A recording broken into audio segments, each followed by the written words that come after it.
the book of Matthew chapter 5, verses 10 through 12. There's going to be persecutions that may come our way as far as storms are concerned.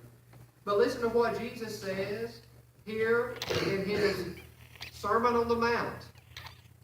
Matthew 5, 10 through 12. Blessed are they which are persecuted for righteousness' sake, for theirs is the kingdom of heaven. You know what the word blessed means?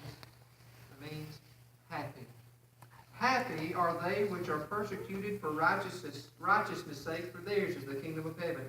Blessed or happy are ye when men shall revile you and persecute you, and shall say all manner of evil against you falsely for my sake. Rejoice and be exceeding glad, for great is your reward in heaven. For so persecuted they the prophets which were before you.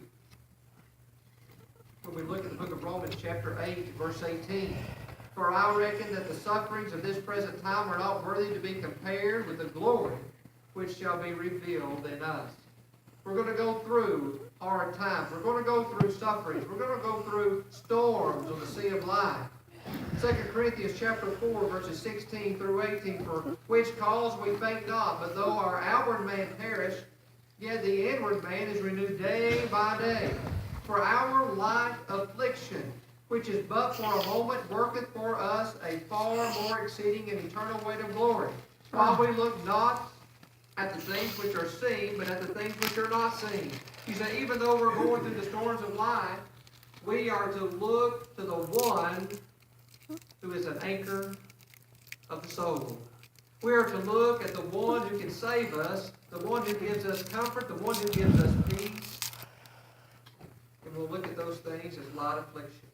For the things which are seen are temporal, but the things which are not seen are eternal. Paul states there. And I want us to notice something else as far as the insecurity of these apostles are concerned. No, they were not promised an easy passage to the other side, but I want you to notice something else. The Lord was with them. The Lord was with them. Have you ever wondered why then were they worrying like they were doing? It just astonished me. They had seen him with his power and his majesty do many things. They had seen these various miracles that he had done. They had heard him teach, and no man spake like this man spake. And yet, here they were in this ship. And they were not promised easy passage. And when they got in the boat, what was Jesus doing? He began to sleep as they went out. He laid his head down, he pillowed his head, and even though the waves were crashing against the ship, even though water was filling the ship, where was Jesus? He was sleeping. You ever thought about that? I'm reminded of the book of Isaiah chapter 41 and verse 10. Fear thou not, for I am with thee. Be not dismayed, for I am thy God. I will strengthen thee, yea, I will help thee, yea, I will uphold thee with the right hand of my righteousness. When we look at the book of Luke chapter 5, verses 9 and 10, we read, for he was astonished, and all that were with him at the draught of the fishes which they had taken, and so was also James and John and the sons of Zebedee, which were partners with Simon. And Jesus said unto Simon, fear not, from henceforth thou shalt catch men.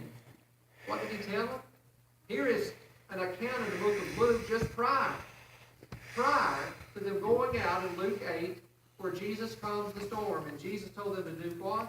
Fear not. It's amazing. He didn't promise them easy passage. And a matter of fact, when he got in the ship, Jesus himself went to sleep. Why? Because he was safe and secure within the will of the Father.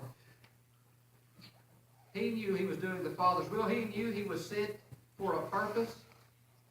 And he had peace. I'm going to be crucified. I'm not going to be killed at sea. All God's will is going to be done just as it was spoken by the prophets. When we look at the book of Psalm chapter 4, verse 8, I'm reminded of this passage. I will both lay me down in peace and sleep. For thou, Lord, only makest me dwell in safety. Jesus had complete confidence in the Father. He had complete confidence, and he was secure sleeping there in the Father's will. But yet, when we look at the book of Mark chapter 4, verses 37 and 38, and there arose a great storm of wind, and the waves beat into the ship, so that it was now full. and he was in the hinder part of the ship, asleep on a pillow, and they awake him, and saying to him, Master, carest thou not that we perish? How often in the trials of our lives are we prone to imitate the faithlessness or the faithless disciples and cry out as they did, Lord, don't you care?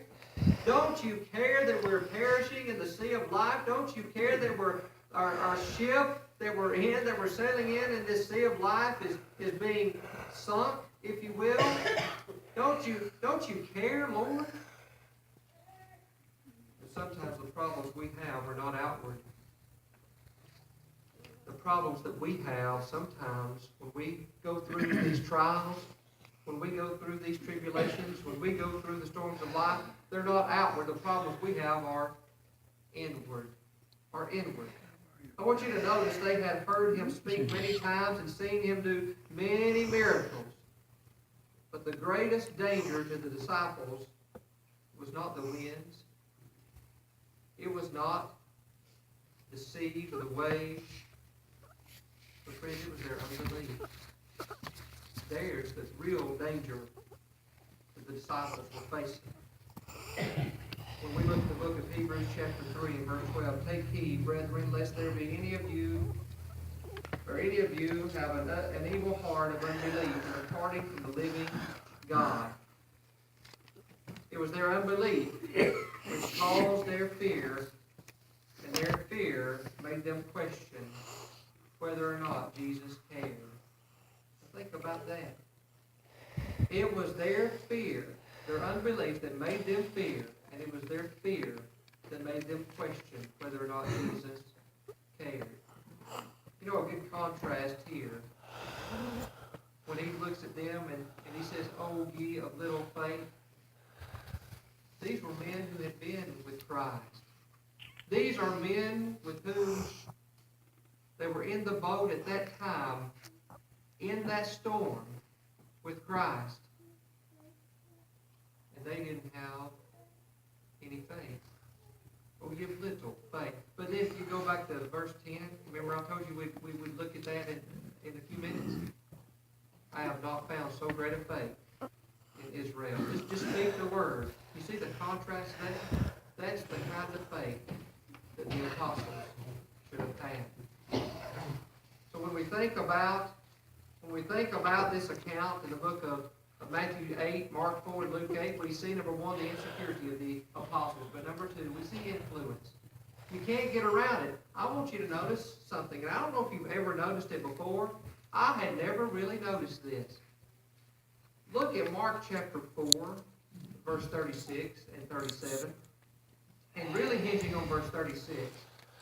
You know, when we read these accounts in Matthew 8, Mark 4, and Luke 8, in our minds, we have Jesus and the disciples going out on the boat, and they're being out there, and the Sea of Galilee being empty except for that boat. I want you to notice Mark chapter 4, verse 36. And when they had sent away the multitude, they took him even as he was in the ship, and there were also with him other little ships. There were other little ships. There were other ships on the Sea of Galilee that were being thwarted, that were being bashed against by those waves. And there arose a great storm of wind, and the waves beat into the ship so that it was now full. Are you trying to tell me that these other ships were out there? Well, if they weren't, that would mean that the waves and the wind was only hitting that one ship. It's kind of like saying to me that Noah's flood was isolated in one area. I don't think that's the case. It was a global flood. And when we look at this, I believe those ships would have been beat about with the winds and the waves too. I want you to put yourself in one of those other boats. And how amazing it would have seemed to witness this. No, Jesus is not in your boat. Jesus is not with you. You're not with Christ. But yet here all at once is the perfect storm. But then all at once is a perfect peace. Amazing. Amazing. We become so preoccupied with what's going on in our own little boat that we we hardly recognize that there are other boats in the sea of life until someone like Mark points that out. You ever thought about that? There are other boats in the sea of life besides ours. And we have an influence. Some people are busy with jobs, hobbies, other things in life, and they get so busy and preoccupied with other things, they forget that they have an influence on other people. There was a man, an older brother in Christ, who told a story, and I'd like to read this story to you. I found it very interesting. When I was a small boy, before I started to school at age 5, it was in the spring of the year that my sister and I had a baby duck. Someone had given it to them. I don't remember where we got it. Maybe somebody had given it to us or something like that. We played with this little duck around the backyard on our farm. We had an old cistern, which was not in use since we had drilled a new well. And it was covered over, ground level with the concrete. It served as a sort of patio. It had a hole in the center, however, where the bucket was dropped into the cistern to draw out the water. One day we were playing with that baby duck on that cistern. We removed the cover from over the hole, and we were dropping pebbles down through it, and we were listening to them splash in the water many feet below, when this little duck came up to see what was so interesting in that little hole. It edged up to the hole, peeked down at the hole, and before we could prevent it, that little duck fell into the cistern. And there was no way to get that little duck out. And I suppose when it recovered from the fall, it swam and swam and swam until it died. That made an indelible impression on me. I'll never forget it. I laid awake and cried that night as a little boy over my duck who had fallen into the well. It was only a little duck, but I felt keenly that I had caused it to plunge to its death. God forbid that you or I should even innocently or unwittingly lead anyone to such physical danger, and even more importantly, spiritual disaster. What a terrible thought that holds for me. I couldn't bear it, this gospel preacher says. If some child should hear me take the Lord's name in vain and be lost because of it, I couldn't bear the thought of it. If some child were to see me drink a beer and by my influence became an alcoholic, I would never live enough to forgive myself. Live long enough to forgive myself. If some child were to be influenced by my life so as to be lost eternally, I would be afraid to meet God in judgment. Influence. There are other little boats in the sea of life.